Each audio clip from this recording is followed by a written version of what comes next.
विश्व न्यूज 24/7 का हर दर्शकों को सादर प्रणाम, जोहर सलाम।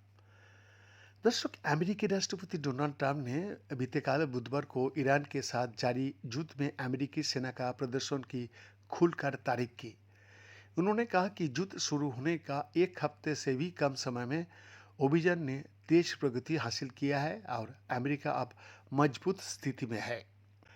व्हाइट हाउस में टेक्नोलॉजी कंपनियों के प्रमुखों से बातचीत के दौरान ट्रंप ने कहा कि अमेरिका और उसके सहयोगी इस संघर्ष में बढ़त बना रहा है। उन्होंने अमेरिकी सेना कार्रवाई को बेहद सफल बताते हुए कहा कि युद्ध के मोर्चे पर स्थिति उम्मीद से बेहतर है। ट्रंप ने कहा, हम युद्ध के मोर्चे पर अच्छा कर रहा है। किसी ने मुझसे पूछा कि 10 में से आप इसे कितनी रेटिंग देंगे। मैंने कहा लगभग 15।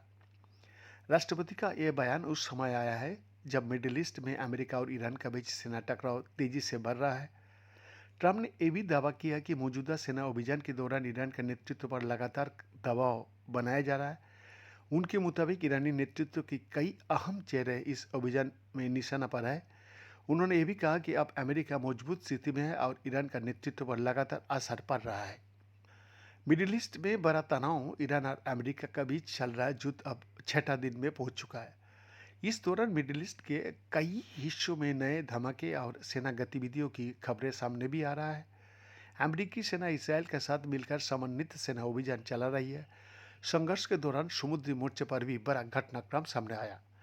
रिपोर्ट के मुताबिक अमेरिकी पनडुब्बी ने श्रीलंका का तट के पास ईरान का एक युद्धपोत को डुबो दिया है। इसे इस युद्ध में नौसैनिक टकराव की बड़ी घटना माना जा रहा है। पेंटागन ने कहा कि इस सेना अभियान का मुख्य उद्देश्य ईरान की मिसाइल क्षमता को कमजोर करना और उसके सेना ढांचे को नुकसान पहुंचाना है। मिडिल ईस्ट में तेजी से बदलते हालात का बीच ये संघर्ष अब क्षेत्रीय स्थिरता के लिए बड़ी चुनौती बनते जा रहा है। अमेरिका और ईरान के बीच बढ़ते टकराव अपने आने वाले दिनों में और गंभीर रूप भी ले सकता है। बीएन का एक्सक्लूसिव रिपोर्ट।